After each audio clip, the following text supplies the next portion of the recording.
On January 20th, 2025, the most recent person to take America's presidential oath was someone who had already held the job, lost it, and spent 4 years trying to get it back.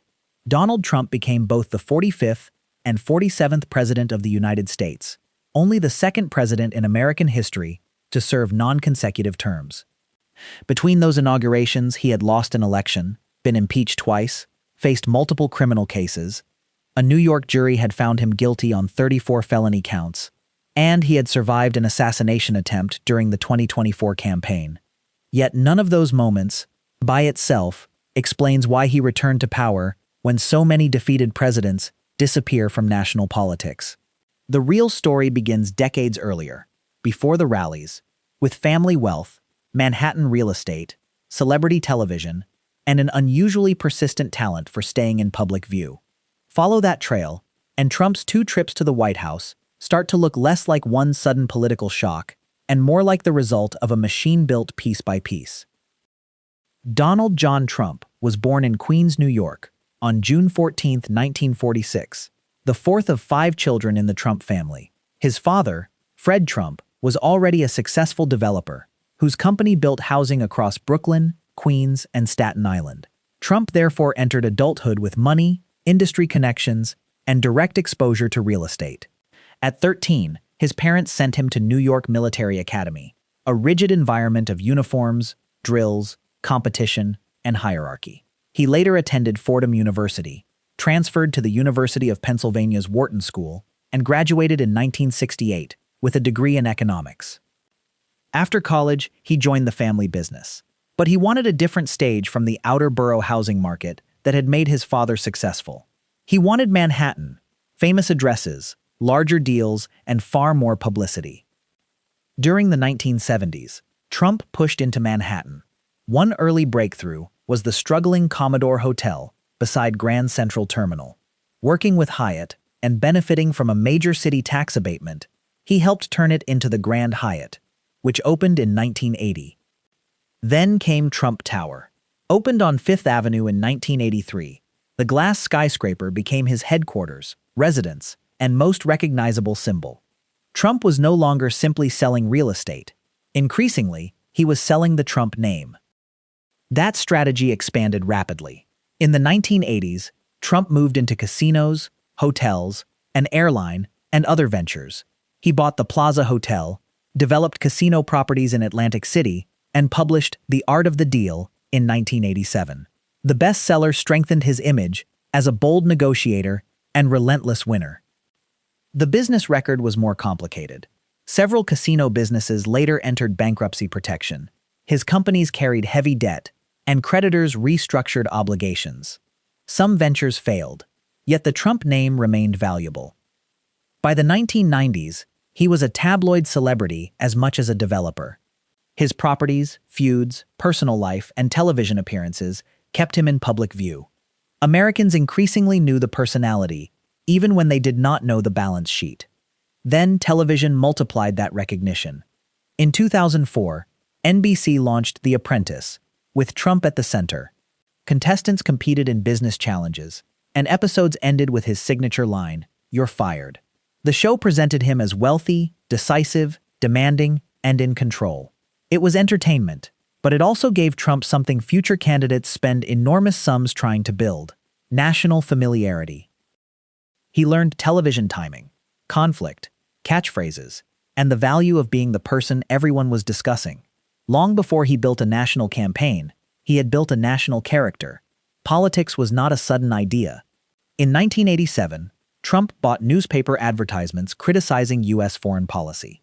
In 1999, he explored a presidential run with the Reform Party, then withdrew. His party registration and positions shifted over the years. He never followed the normal ladder of elected office. During Barack Obama's presidency, Trump became more visible in conservative politics. Most notoriously, he promoted the false birther claim, questioning whether Obama had been born in the United States. Obama was born in Hawaii, and official records confirmed it.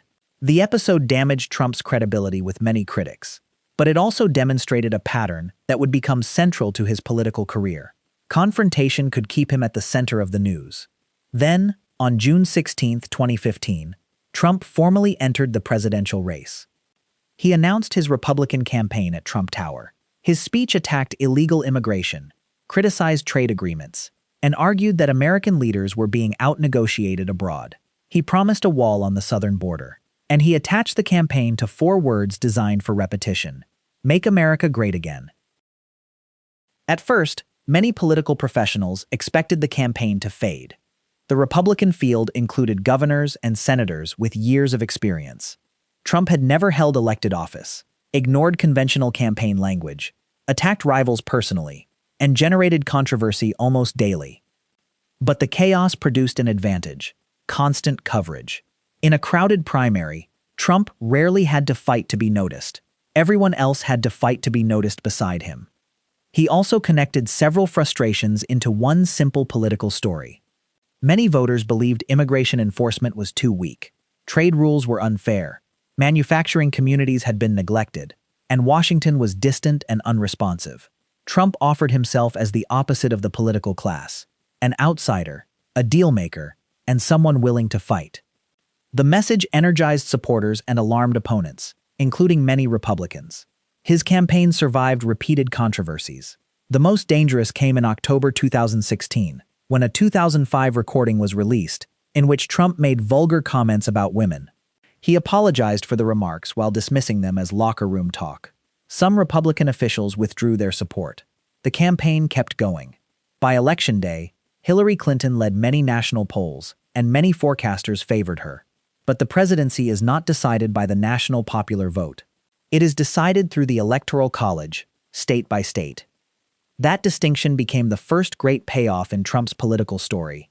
He narrowly won Pennsylvania, Michigan, and Wisconsin, 3 states Democrats had carried in presidential elections for years. Clinton received nearly 3 million more votes nationwide, but Trump received 304 electoral votes to Clinton's 227 after the electors cast their ballots. On January 20, 2017, the celebrity businessman became the 45th president of the United States. He was the first person elected president without previous government service or military experience. His first term was consequential and intensely polarizing. Trump signed major tax cuts, pursued deregulation, imposed tariffs, tightened immigration policies, replaced NAFTA with the United States-Mexico-Canada Agreement, and appointed 3 Supreme Court justices. His administration also faced investigations, protests, and constant partisan conflict. In 2019, the House impeached him over his dealings with Ukraine. The Senate acquitted him in early 2020. Then the coronavirus pandemic changed the country and the election. Public health restrictions, deaths, economic disruption, unemployment, and political anger transformed the final year of Trump's first term. In November 2020, Democrat Joe Biden defeated him, winning both the popular vote and the Electoral College, 306 to 232. For most presidents, losing re-election is the end of the story. For Trump, it became the beginning of the comeback story. He refused to concede and falsely claimed that widespread fraud had stolen the election. Courts rejected or dismissed numerous challenges.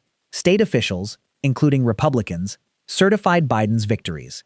On January 6, 2021, a mob of Trump supporters attacked the U.S. Capitol as Congress met to count the electoral votes. Congress reconvened and completed the count early the next morning. The House impeached Trump a second time, charging him with incitement of insurrection. The Senate again acquitted him after he had left office. On January 20, 2021, he departed Washington as a defeated incumbent. That should have created a political vacuum. Instead, Trump remained the dominant figure in the Republican Party. He kept holding rallies, endorsing candidates, raising money, and repeating his claims about the 2020 election. Most importantly, a large base of Republican voters still saw him not as a retired former president, but as the leader of a continuing movement. In 2023 and 2024, Trump was indicted in several criminal cases across different jurisdictions. On May 30, 2024, a New York jury found him guilty on 34 felony counts of falsifying business records. The conviction did not end his campaign.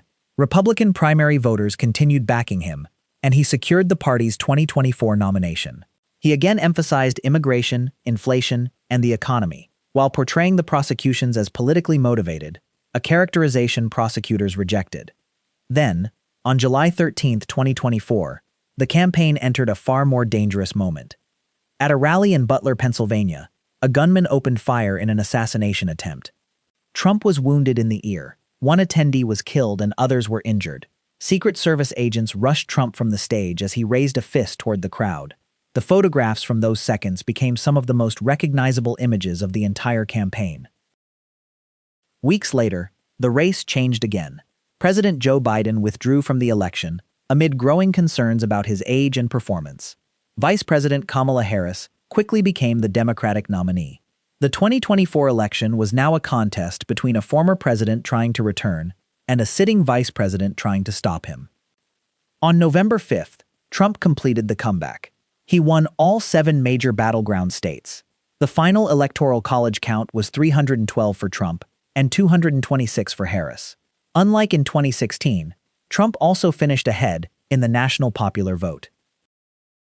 The historical comparison went back more than a century. Grover Cleveland won the presidency in 1884, lost in 1888, and returned in 1892. Until Trump, Cleveland had been the only U.S. president to win non-consecutive terms. On January 20, 2025, Trump took the oath again. At 78, he became the oldest person ever inaugurated as U.S. president. The real estate heir, who had become a tabloid celebrity, then a television star, then an outsider candidate, then a defeated incumbent, was now the 47th president of the United States.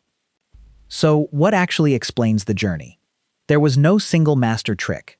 Trump began with family wealth, an established business, and powerful connections. He spent decades turning those advantages into a recognizable brand. Television gave that brand a national audience. Modern media rewarded conflict. His campaigns turned frustrations about immigration, trade, the economy, and political institutions into simple, memorable messages. In 2016, narrow victories in decisive states converted that strategy into an Electoral College win. After 2020, his hold on Republican voters helped him survive a defeat that would normally end a political career. By 2024, dissatisfaction with the Biden administration, concerns about the economy and immigration, partisan loyalty, and Trump's command of attention gave him another path to victory. The same qualities that powered his rise also explain why his career remains so divisive. Supporters see persistence, disruption, and a willingness to confront institutions they distrust. Critics see norm-breaking, misinformation, personal attacks, and conduct they believe threaten democratic institutions. The larger lesson is that modern political power is not built only through party seniority or government experience. It can also be built through identity, media familiarity, conflict, and attention. Those tools do not guarantee victory. Trump lost in 2020, but they can keep a movement alive after defeat. Donald Trump's road to the presidency was never a straight climb. It ran through inherited opportunity, Manhattan ambition, debt, branding, celebrity, television, political polarization, victory, defeat, legal jeopardy, and return. A developer from Queens became a national celebrity. The celebrity became a political outsider. The outsider became president, lost the office, and then won it back. That is why Trump's place in American history is unusual even before anyone debates his policies. His career changed the boundary of what many Americans thought was politically possible, not because every setback disappeared, but because, again and again, he found a way to remain at the center of the contest until the contest came back to him.